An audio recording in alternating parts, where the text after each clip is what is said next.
Okay, so here's the ideology behind human development, though, in the rules model, right? Because the reasoning here is you believe that if you don't leave the child alone, they will not know what to do. So you have to tell them what to do.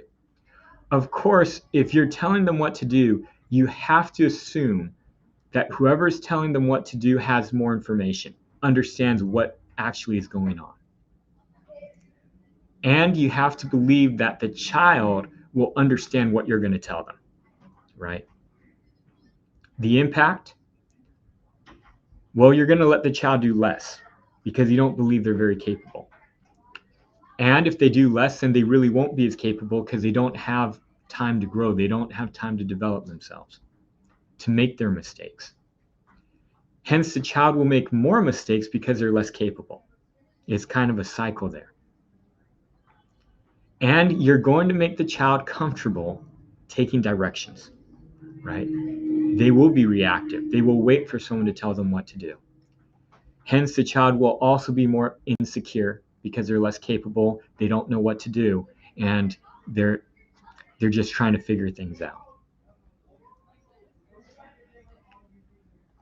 But here's the issue, is if the child were left alone to be able to do whatever they want, they would have a natural course in which they would go. But what you're doing by telling them what to do and making rules is you're forcing them to deviate from their natural capability. And that deviation there is what we call risk.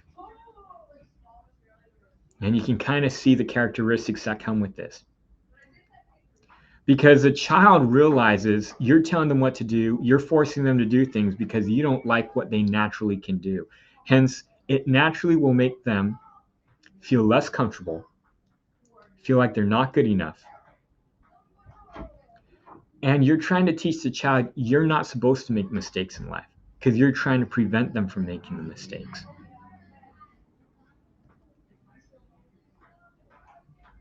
And here are the characteristics.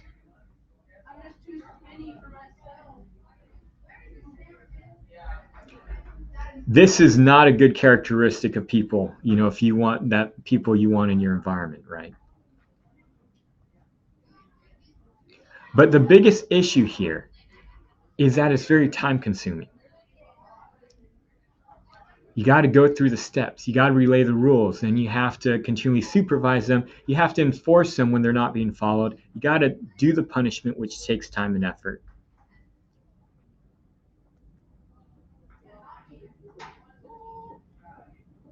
And what we start finding is a very inefficient process. And this is what companies have found as well. The biggest issue, it's not sustainable. And so you can tell 21 years they went through this, but as the children were getting older, they found out it was very hard to do this still. And that's one of the main reasons behind the no rules approach that they go into. One of the biggest things that was changing for Dr. Dean was when my oldest brother was 19, he looked at him and asked him, "What are you going to do with your life?" And he saw a blank stare. Saw a person who didn't have any capability of knowing a vision of their own life, knowing how to make his own decisions. And at that point, Dr. Dean was very radical. He had a boss. His name is Dr. William Badger at Arizona State University. He was the director of the school he worked at. And his only rule was there are no rules. So at work, his boss would tell them, "Look, there's no rules. Go out, do whatever you want. But if you get into trouble, come and find me so I can help you get out of it." Dr. Dean took that and he said, "This seems logical. I'm going to apply it to my own family." And so unilaterally from my mom, he actually comes home and tells everybody there are no more rules. And we ask, well, what does this mean? And these are the characteristics of the no rule system. There are no punishments. Everyone can do what they want. You don't have to do chores if you don't want to. There's no more expectations on what you're required to do for school, for church, religion, anything. This was a change. And so for those of you who are looking at your own families, especially if you have young kids, we're not saying this is the best model. What we're saying is this is what they did. And it's one of the few times I saw my parents almost get a divorce. My mom almost went crazy when this happened. And here are the correlation of the characteristics with the best value system. See, it switched, and the model switched from the parents are there to control the children and force them to be the best and to make them the best, to now we're going to put our effort and energy on helping each child do what they want. And we're going to give them their total freedom to figure that out.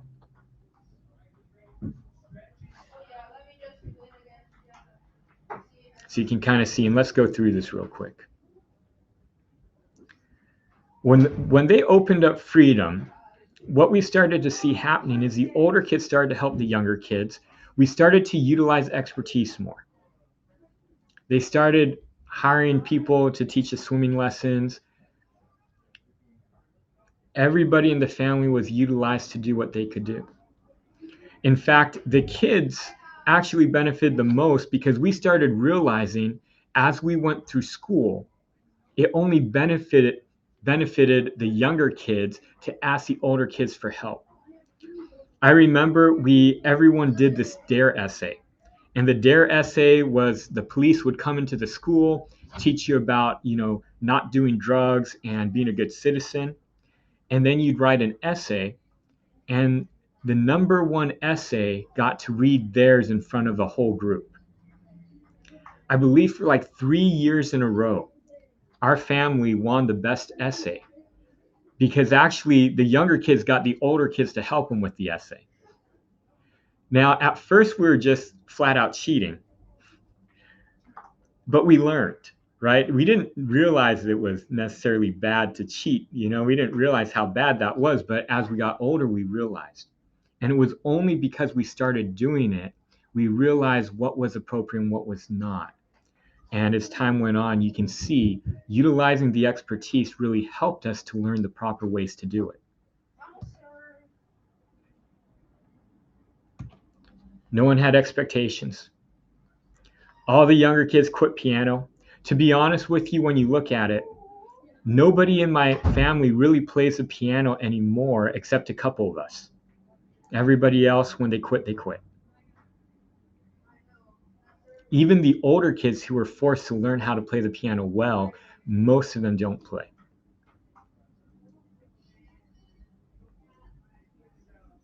But you can see even the chores were optional. Family vacations were less important. Now, this doesn't mean my parents didn't spend time with us children anymore. It just meant that things were a less big deal. This cake right here, I think we actually forgot about Isaac's birthday at this time. We took that cake out of the freezer we had. It was one of the freezer cakes. And we didn't really have a big party there. If you would have seen around us, it was only the family. That's how birthday parties became as our family moved along. Nobody went to their high school graduation. No one to their college graduations. And very few of us went to our own PhD graduations, mainly because it was there, it just how the structure was. We had to defend and then we graduated at the same time. This was really amazing to see because we started to realize that people didn't have to be focused on for that one great achievement because they felt they got enough attention throughout the rest of the time. And this was because now the family didn't just do everything as a family, force everyone to do everything, but every child got their individual attention. And so now when my family or my parents took us on trips, it usually was only with 1 to 2 of us, right? If you see that bed that Dr. Joe's on, this is Joe when he was younger. You'll get to hear from him later. You'll also get to hear from Isaac. But usually that bed would be covered with 7 other bodies on it when we'd go on a trip. But Joe got vacations where he got the bed to himself. He got to do what he wanted, right? It was much more relaxed for my parents, and it was much more enjoyable for the kids. This is the last time Dr. Dean had any fun. I think seriously, it's the last time we went to an amusement park. And my sister, who was with him, how this day went was they woke up like, 10, 11 o'clock. They went, rode a couple of rides at Disneyland, and then they left. They had a good meal. They took a nap, and, they just enjoyed themselves for the evening. Very much different from how we used to work, which was we'd get up really early, be there an hour before the park opened. We'd be first in line. We'd stay there the entire day. People would be tired. At least one child would have a fit or a tantrum while we were at the park. And then everyone would be so dead at the end of the day. Okay. And now everybody was accepted for who they were. New was definitely less important. This shirt had been passed along not only to Abraham, Isaac, and Joe, but it was also, I believe, worn by my 2 older brothers as well. And also, I think I wore it for some type of picture as well. We just didn't worry about having new clothes as much anymore. Now, academically, how did this look? You can see here, the older kids didn't really want their scores to be shown, but the pattern, if you can imagine, the pattern remains the same. Everybody except for Abraham. I don't know what happened to Abraham's scores, but how this works is the older kids were technically more talented and smart. They scored better on the SAT and on standardized test scores. But it seems that the younger kids actually got better grades.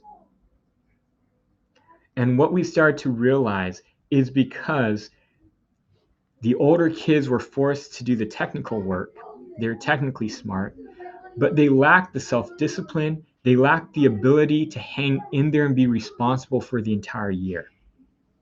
And the younger kids gained that responsibility, even though they weren't technically as smart.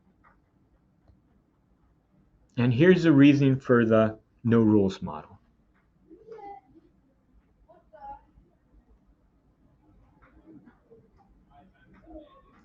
And what you're seeing is you're accepting the child for who they are, believing if they do their natural course, they will learn more and be more capable than if you try to adjust it. And you're assuming now that the parents don't know everything. And even if they did, the child might not be able to understand what they're doing or what they're being told. Hence, the child will be more capable because they'll do more. They'll learn quicker because they'll make mistakes when they're younger. And they will feel more comfortable without anybody telling them what to do because they've used that paradigm their entire life. Now here you can kind of see the perception of the children on the no rules approach. And I show this so you can realize that even when we went to no rules, there were people who actually felt there were rules upon them. And everybody was different in how they viewed things. And so here you can see the difference between the rules versus no rules model.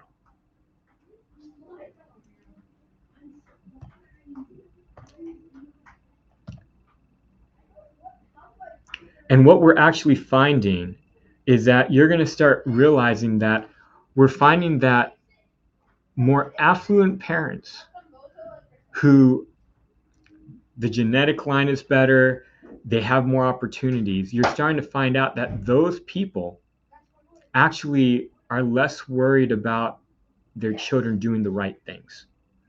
They're more concerned with making sure their children have the resources available to them to do what they want. It seems that more successful parents tend to do this less.